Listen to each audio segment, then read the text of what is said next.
नमस्कार, आपके साथ में हूं नलिनी पांडे। वक्फ बिल के खिलाफ लड़ाई अब सड़क से संसद तक लड़ी जाएगी।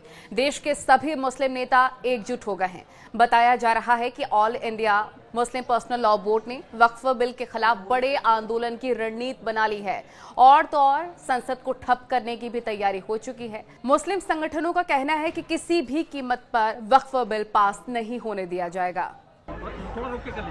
वक्फ संशोधन बिल काला विधेयक है जो हमारी पार्टी समाजवादी पार्टी और माननीय अखिलेश यादव जी का क्लियर कट स्टैंड है। ये किसी भी कीमत पर पास नहीं होने पाएगा, क्योंकि इसमें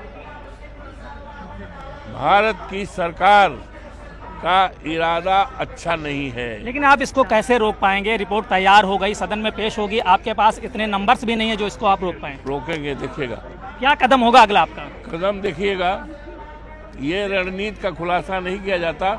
कदम जब होगा तो आप देखेंगे, पूरा देश देखेगा। बताइए कि कल कोई भी जाकर कल कोई भी जाकर कह देगा कि मस्जिद नहीं है और कलेक्टर बोल देगा कि इंक्वायरी, और जब इंक्वायरी कलेक्टर ऑर्डर करेगा इस बिल के कानून के तहत, इस बिल के तहत, तो जब तक कलेक्टर की इंक्वायरी नहीं होती वक्फ की प्रॉपर्टी नहीं रहेगी। यही होगा ना।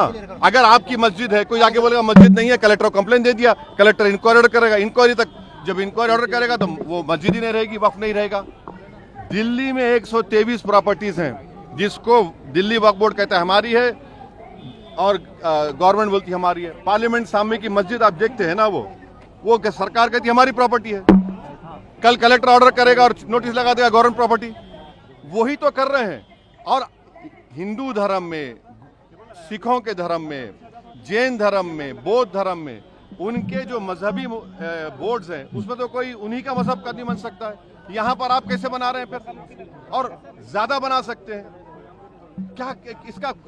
इससे वक्फ को बचाने का कोई ताल्लुक नहीं है। क्या इससे लगता है कि आपसी, जो आपने जैसा भी कहा, कि क्या फर्क पड़ेगा आपसी भाईचारगी पे, हिंदू पे, मुसलमान? ये इंशाल्लाह नहीं पड़ना चाहिए। मेरी सरकार वही चाहती है, ताकि देखिए आप अचानक संभल का उठा दिए, जबकि 1880 में वो मसला हल हो चुका है। अरे भाई, पासमानदा मुसलमान का, आपका एक मुसलमान का एमपी नहीं है? बेशर्मी की भी कोई हद होती है यार। तुम एक एमपी को नहीं बना सकते? लोकसभा में कितने एमपी है तुम्हारे पास? कितने तुम्हारे पास मंत्री है बताओ, मिनिस्टर है? आप हमको ये बताइए कि कौन सा प्रोविजन जो वक्फ को फायदा पहुंचाएगा। सर ये मुहिम, सुनिए, आप कह रहे हैं कि ओरल गिफ्ट नहीं होगा, और फिर आप कानून ये कह रहा है कि अगर मैं वक्फ, ये बिल में कह रहे हैं कि आप ओरल गिफ्ट मस्जिद को नहीं कर सकते मगर ओरल गिफ्ट अपने औलाद कर सकते। ये कौन सा कानून है? ट्रांसफर ऑफ प्रॉपर्टी एक्ट तो एक्ट है ना, कैसा करेंगे आप? ये काट के हटा दो। महिला पहले से मेंबर है, महिला तो आप लोग पढ़ते नहीं है, महिला पहले से मेंबर है। मैं नहीं हूँ पार्लियामेंट में। क्या मूड बन रहा है, सरकार के लोग क्या कह रहे हैं, वो पार्लियामेंट की जो हमारे यहाँ नुमाइंदे आए थे उनको ज़्यादा अंदाज़ा होगा।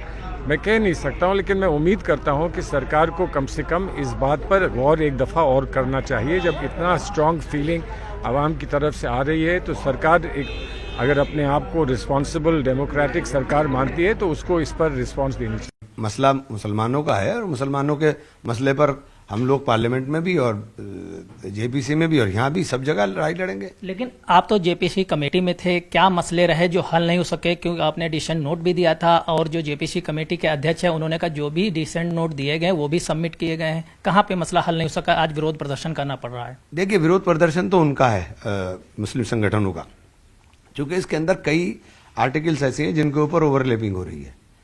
संविधान के अंदर ओवरलैपिंग नहीं की जा सकती। तो क्या इस विरोध प्रदर्शन से मसला हल होगा? मसला हल नहीं होगा। देखिए, मसला अभी एकदम, ये आप सोच रहे हैं कि अभी हम प्रदर्शन होगा और एकदम सरकार वापस ले लेगी, ऐसा कुछ नहीं होने जा रहा है। लेकिन लोगों को जागरूक रहना चाहिए, लोगों को जानना चाहिए।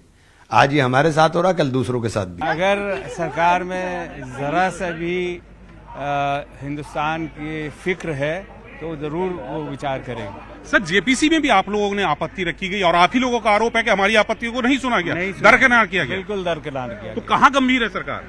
सरकार गंभीर अभी तक नहीं है, लेकिन जिस तरह वो लोग कब्जाना चाहती है जमीनें, प्रॉपर्टीज मुसलमानों की, और खास करके गरीब मुसलमानों के लिए जो दी गई है, अगर वो नहीं फैसला बदलेंगे तो सबके लिए मुश्किल हो जाएगा।